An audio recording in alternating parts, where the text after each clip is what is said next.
இயேசு கிறிஸ்துவின் இன்ப இனிய நாமத்தில் வாழ்த்துகிறோம்.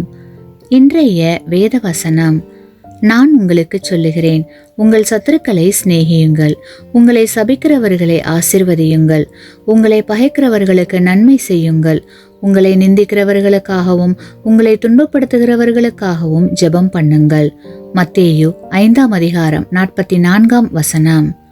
Today's Bible verse: But I say to you, love your enemies, bless those who curse you, do good to those who hate you, and pray for those who spitefully use you and persecute you. Matthew chapter 5 verse 44.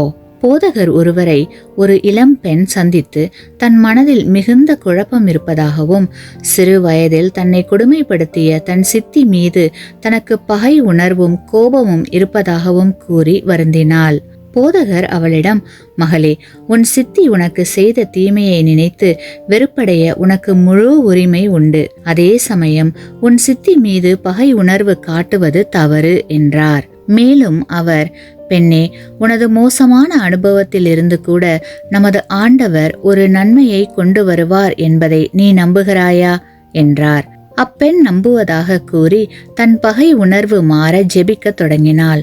அது மட்டுமன்றி தன்னை போல துன்பப்படும் பெண்களை சந்தித்து ஆறுதல் கூறி அவர்களுக்காகவும் ஜெபிக்க தொடங்கினாள்.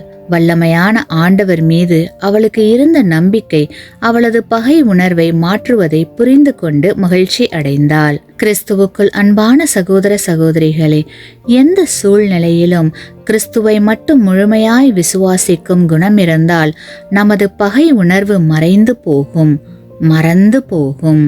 ஆமேன். நீங்கள் பெற்ற இந்த ஆசீர்வாதத்தை மற்றவர்களோடு பகிர்ந்து கொள்ளுங்கள்.